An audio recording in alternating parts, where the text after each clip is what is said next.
Indonesia dulu waktu mau merdeka, Hatta bertanya juga ke Soekarno, kita siap nggak merdeka? Kata Soekarno, kita nggak siap, tapi kita harus merdeka. Gitu. Kumaha we carana? Ya, diplomatis ya jawaban. Betul. Kampus-kampus besar yang hari ini berdiri yang kita jadikan sebagai kiblat, kampus keren, kampus kece, kampus gagah, itu mendanai dirinya sendiri. Saya nggak bisa bilang sebagian besar, justru mayoritas semuanya negatif dengan PTNBH mahasiswa. Karena UKT naik itu. Kita mau ngeriset A, B, C, D, kita mesti pikirkan efek ekornya. Saya berharap hasil riset kita itu tidak hanya menjadi syarat kenaikan pangkat. Setelah itu kita nggak tahu kemana. Hasil riset itu harus pertama-tama adalah menciptakan dampak yang positif dan konstruktif bagi institusi, menurut saya itu. Ya, assalamualaikum warahmatullahi wabarakatuh. Ketemu lagi di podcast Ngobras yang ngomongin tentang gagasan, ide serta hasil riset dosen-dosen FISIP. Di mana kita akan mengupas semua gagasan, hasil riset dan juga ide-ide yang asalnya dari para pakar, kemudian peneliti yang mereka merupakan adalah dosen-dosen FISIP Untirta.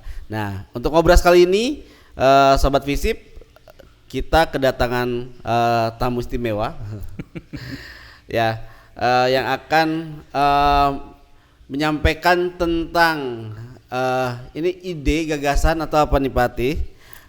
Sebetulnya saya lihat sih hasil ini ya, hasil pemantauan ya, hasil riset yang judulnya adalah Wacana Kelembagaan Dana Abadi Untirta dalam mempersiapkan status PTNBH-nya. Menarik sekali untuk kita simak ya hasil riset dari Pak Ati Hardiansah. Ini saya takut salah nyebut. Ardiansah tuh kan salah nyebut. Nah, untuk lebih lanjutnya kita langsung kenalan saja dengan siapa tamu ngobras kali ini. Silakan Pak Ati, kita langsung kenalan dengan sobat FISIP di rumah. Oke, assalamualaikum warahmatullahi wabarakatuh. Hai, Ati Hardiansah here. Hari ini senang banget bisa ngobrol bareng Aroni di podcast Ngobras FISIP Untirta. Ya. Edisi keberapa ini saya? Ini kesekian kalinya.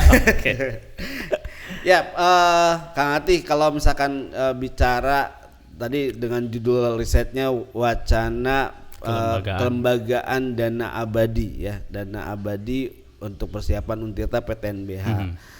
Sebetulnya apa sih latar belakang dari penelitian ini? Latar belakangnya ada dua keyword di sini. Satu PTNBH, yang kedua Dana Abadi.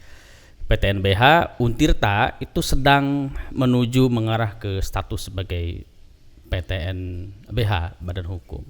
Yang kita tahu 40% pendanaannya itu dari negara, 60% sisanya harus generate. Itu terus terang menggelitik pikiran saya, kira-kira dari mana gitu ya.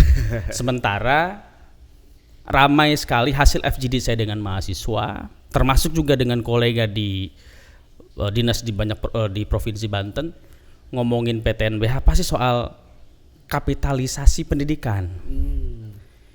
Saya tidak menemukan argumen lain yang berkembang di tataran mahasiswa, juga di kawan-kawan yang pernah jadi aktivis mahasiswa begitu, bahwa PTNBH sama dengan kapitalisasi pendidikan. Memang tidak bisa dipungkiri karena salah satu konsekuensi dari kampus yang beralih status dari BLU ke PTNBH adalah dia harus mencari dana sendiri layaknya sebuah perusahaan. Dan opini itu nggak salah juga dong begitu.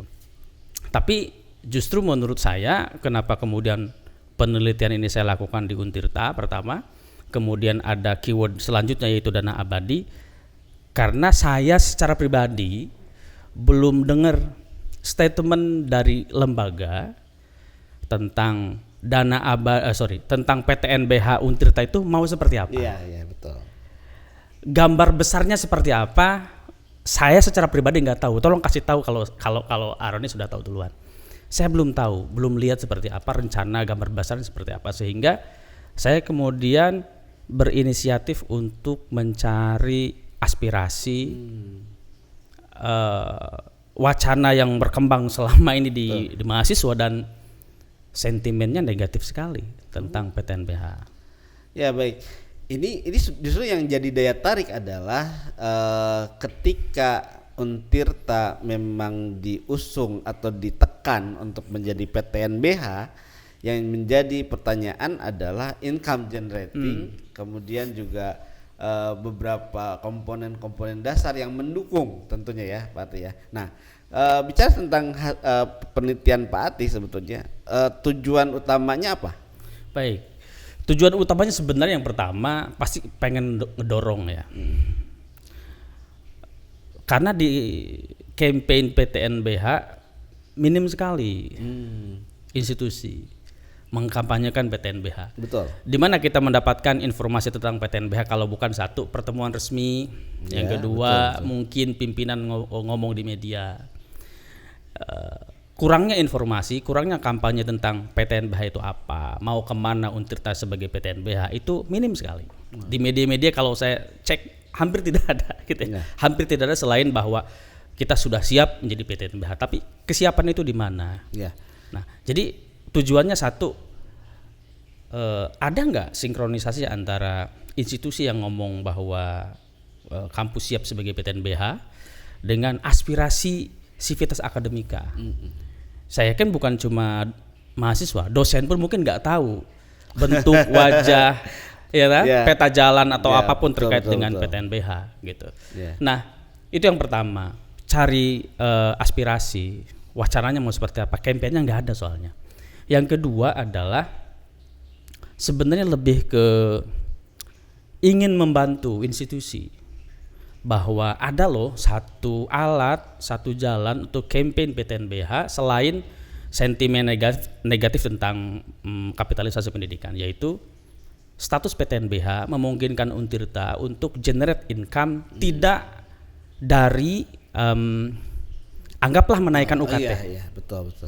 Tidak dari bisnis yang sudah proper, dan ini pandangan cetek saya gitu bahwa Untirta belum punya unit-unit bisnis yang proper.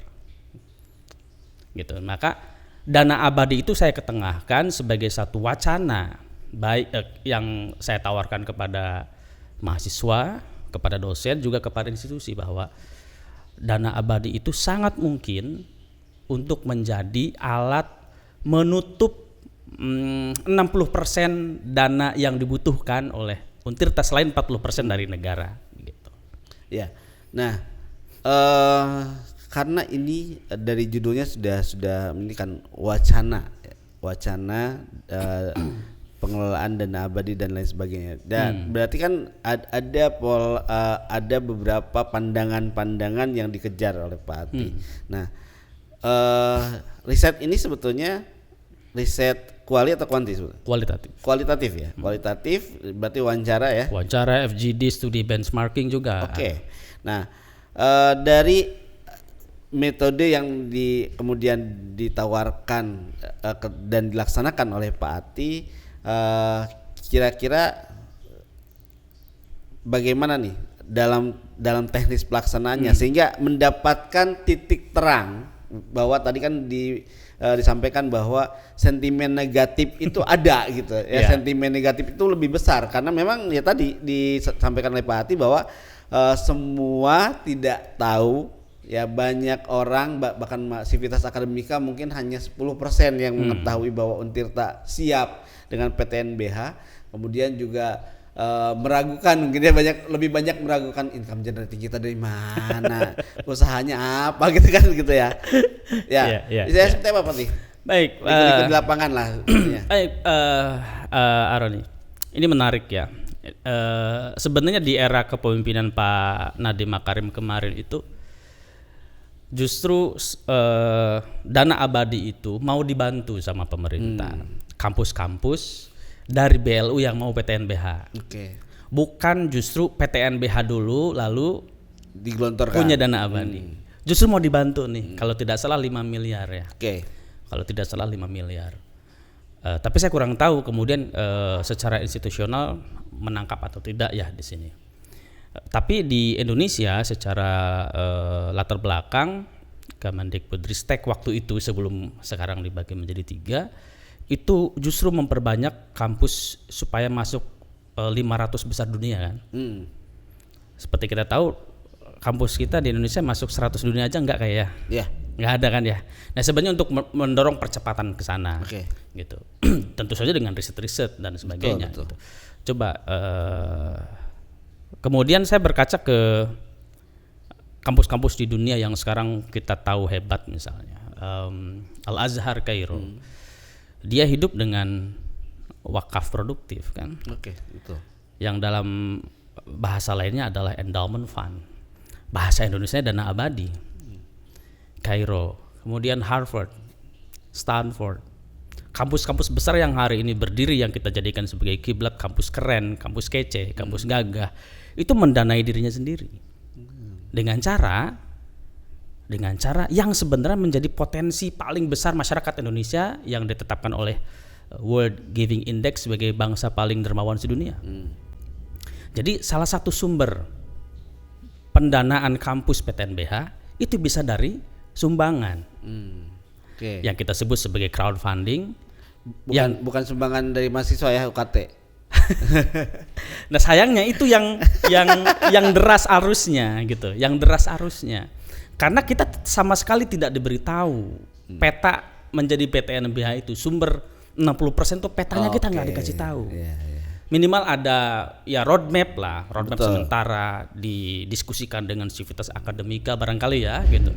Silakan yang mau kasih masukan dan sebagainya. Nah, saya membuat research ini Aroni tujuan menurut saya mudah-mudahan ya jadi solusi, jadi baseline bagi penyelenggaraan kelembagaan dana abadi dan studi benchmarking yang saya lakukan misalnya ke UI. Saya datang ke UI, nama brandnya Sahabat Makara. Dia punya privilege nama UI yang keren, punya sejarah. Sehingga orang-orang, individu, alumni, perusahaan itu mau berdonasi. Bahkan ada satu perusahaan misalnya ada lapangan di UI. Itu UI mau ngasih kayak nama stadion lah. Ya. Sekarang stadionnya Barcelona itu apa tuh namanya? Camp Nou. Sekarang kan namanya Spotify Stadium. Dengan cara membayar sekian ratus juta untuk berapa tahun. UI melakukan itu. Jadi terbuka, betul. Jadi dia melakukan ya proses kapitalisasi, menjual satu kawasan di UI, lapangan tertentu jadi lapangan, misalnya lapangan Pertamina.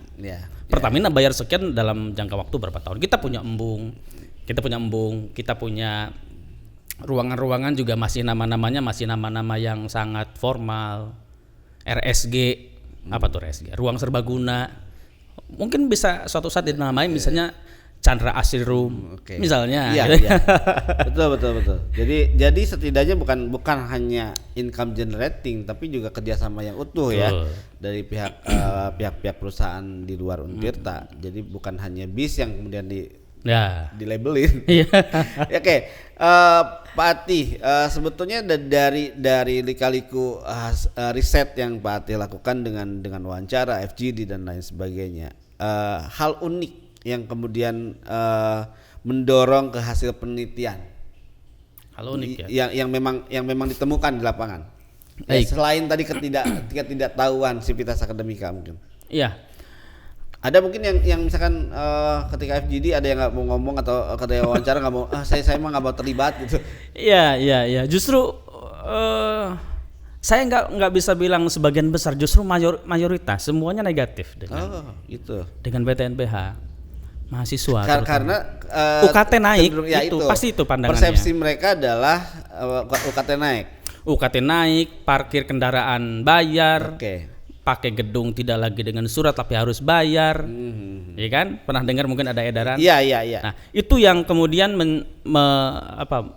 tumbuh di benak banyak orang, terutama Civitas Akademika, bahwa ya kapitalisasi pendidikan. Dan sejak saya masih mahasiswa, tahun 2000 berapa tuh ya Unpad jadi PTNBH, saya tuh masih mahasiswa. Itu mahasiswa berdemo berjilid-jilid dan wacananya sama. PTNBH itu sama dengan kapitalisasi pendidikan, yang korbannya kalau kita pakai sudut pandang korban adalah mahasiswa. Tentu. Waktu saya melakukan FGD secara offline maupun online dengan mahasiswa lintas fakultas, rata-rata kan aktivis Tugov begitu ya, student government, itu pasti nyebutnya kapitalisasi pendidikan. Iya. Menurut saya ini bom waktu menurut saya gitu untuk kelancaran PTNBH yang mungkin pihak institusi menginginkan bahwa PTNBH itu begini, tapi kampanyenya menurut saya belum dilakukan. Oke, ketemu ya. Titiknya adalah yang sekarang mungkin yang belum dilakukan oleh Untirta adalah memberi informasi yang jelas, langkah-langkah persiapan PTNBH dan kemudian memberikan pesan dan kesan yang memang percayakanlah gitu bahwa ketika kami PTNBH itu memang mampu mengelola beberapa hal menjadi hal yang positif. Betul nggak Pak? Yes, betul. Itu yang saya lihat. Coba aja mungkin sekarang kita survei. Minimal apakah Anda tahu peta jalan PTNBH? Saya yakin mereka akan coba nggak tahu. Oke. Nah, sayangnya saya memang nggak melakukan itu, tapi asumsi saya pada belum tahu. Ya, hasil penelitian utamanya. Walaupun tadi kita sudah membahas ya, sudah ngasih clue ya, hasil risetnya seperti apa. Ya setidaknya kita beri informasi ke sobat Visip di rumah, hasil risetnya Pak Ati seperti apa? Baik. Hasil riset saya dari sisi PTNBH itu tadi sentimennya negatif. Tapi ketika saya menyebut dana abadi di FGD,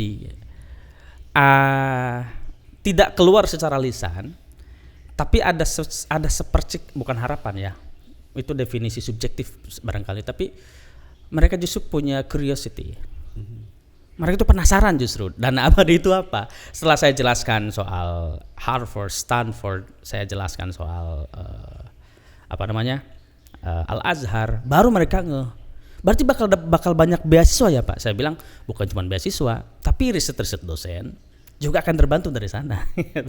Hari ini misalnya hibah internal berapa? Kalau sudah ada dana abadi, bisa berkali-kali lipat karena dananya bukan dananya besar, tapi dananya beranak pinak begitu kan.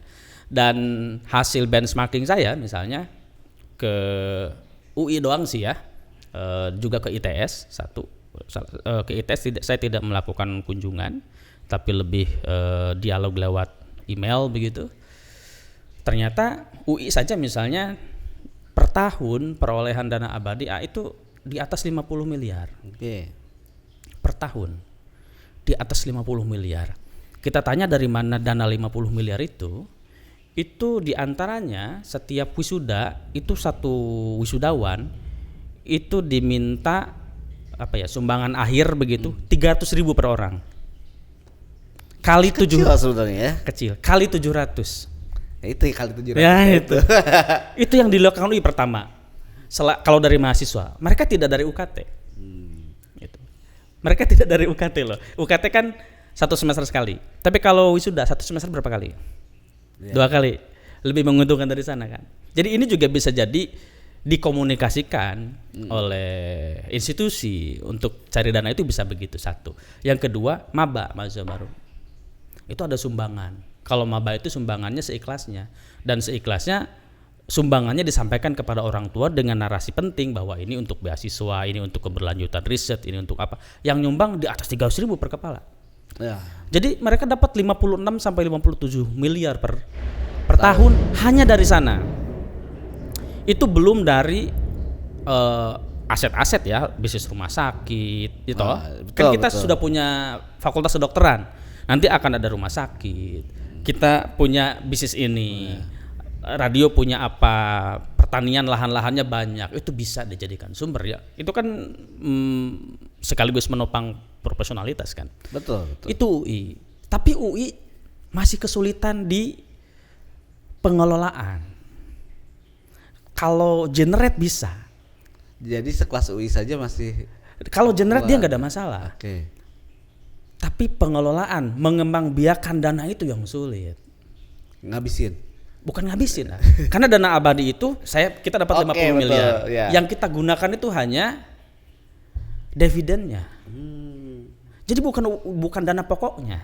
Betul. Kenapa LPDP? LPDP itu kan tahun 2017 dana pokoknya 11 triliun. Sekarang udah 180 sekian triliun. Itu enggak dipakai tuh. Yang dipakai itu diinvestasiin kemana? Dividennya yang dipakai. Betul. Nah, UI itu masih menggunakan cara paling aman, yaitu deposito. Jadi diambil dari dividen. Dari apa tuh namanya kalau deposito tuh disebutnya? Itulah ya. Saya lupa namanya. Misalnya 2 miliar ke bank ini. Kompetitif dengan bank lain. Dari sini dia kasih 10%, dari sini misalnya 5%, 6%. Itu yang mereka gunakan. Jadi dana abadinya tetap utuh. Ya, karena namanya dana abadi. Ya abadi gitu ya. Ya abadi. Yang digunakan adalah anak-anaknya. Bahkan UI, ITS itu melakukan proses begini. Mereka punya 20 miliar. Mereka depositokan. Yang paling aman kan, low risk. Tapi juga low return kan. Returnnya kecil. Begitu mereka punya return, dia nggak dipakai. Dia investasiin lagi. Nanti dia beranak lagi, ambil lagi, dia investasiin lagi. Luar biasa itu. Itu banyak sekali aset uangnya yang di banyak lembaga. Lalu di tahun yang sama mereka beranak pinak, celung. 40% digunakan untuk operasional, 60% diternakan lagi. Oke. Untirta mampu nggak, Sud? Untirta? Indonesia dulu waktu mau merdeka, Hatta bertanya juga ke Soekarno, kita siap nggak merdeka? Kata Soekarno, kita nggak siap, tapi kita harus merdeka, gitu. Kumaha we carana? Diplomatis ya jawaban. Betul. Ini ya untuk para periset muda nih, teman-teman mahasiswa, untuk melihat bahwa satu hal memang yang memang kita lihat, kita pandang dan kita rasakan itu menjadi bahan riset. Ya, ini motivasi aja buat teman-teman. Sobat Visip di rumah. Apa sih yang bisa kemudian Pati sampaikan kepada teman-teman? Riset ya. Ya. Saya ingin contoh kampus-kampus yang sudah PTNBH ya. Kampus-kampus PTNBH itu cara berpikirnya itu enggak semua ya, profit. Ketika mereka membuat pusat studi, itu yang benar-benar profit. Jadi bukan gagah-gagahan bikin pusat studi. Oke, karena saya minat di sini, saya bikin pusat studi ini nggak bisa, karena nggak income generate gitu loh. Atau saya nggak dapat jabatan, saya bikin misalnya di UGM ada pusat studi dunia digital, saya lupa CFDS namanya kalau tidak salah. Dia udah yakin dengan saya mendirikan pusat studi ini, saya akan bermitra dengan Kominfo. Oke. Nah sekarang kita bikin pusat studi apa? Mitra kita siapa? Jadi pertimbangan bikin pusat studi saja misalnya itu harus memikirkan ke sana menurut saya. Pun dengan riset. Kita mau ngeriset A, B, C, D. Kita mesti pikirkan efek ekornya. Saya membuat riset ini yang saya pikirkan adalah ketika Untirta mau tidak mau, suka nggak suka karena mau PTNBH dan praktis dana abadi juga akan ada. Riset ini bisa di baseline. Sangat menarik sekali ya Sobat Visip. Jadi itu mungkin awal. Jadi kita akan lihat bagaimana langkah-langkah ke depan, terutama Untirta bisa nggak sih melihat dari hasil risetnya Pak Ati sebetulnya ya sebagai bahan acuan dan rujukan untuk tim yang akan mungkin nanti dibentuk oleh pihak Rektorat Untirta. Ya mudah-mudahan ini bisa membantu ya, hasil riset Pak Ati bisa membantu untuk hal itu. Ya berhubung waktu juga Sobat Visip, kita nggak bisa lama-lama juga sebetulnya. Dan mudah-mudahan hasil riset ini bermanfaat untuk semuanya, bukan hanya sobat visip di rumah tapi juga Untirta ya. Amin. Untirta dan seluruh akademi, seluruh sivitas akademika Untirta secara umum. Ya, baik, closing statement. Closing statement ya. Aduh. Apa ya closing statement? Nggak ada closing sih buat ini, Pak. Nggak ada. Saya berharap gini. Saya berharap hasil riset kita itu tidak hanya menjadi syarat kenaikan pangkat. Setelah itu kita nggak tahu kemana. Hasil riset itu harus pertama-tama adalah menciptakan dampak yang positif dan konstruktif bagi institusi, menurut saya itu. Oke, luar biasa nih closing statementnya. Memojokkan saya sebenarnya. Ya baik, terima kasih untuk kebersamaannya Pak Ati. Thank you. Ya, dan terima kasih juga untuk sobat visip di rumah, dan ketemu lagi di podcast Ngobras berikutnya dengan pakar yang lain. Sampai ketemu di Ngobras berikutnya. Assalamualaikum warahmatullahi wabarakatuh. Waalaikumsalam.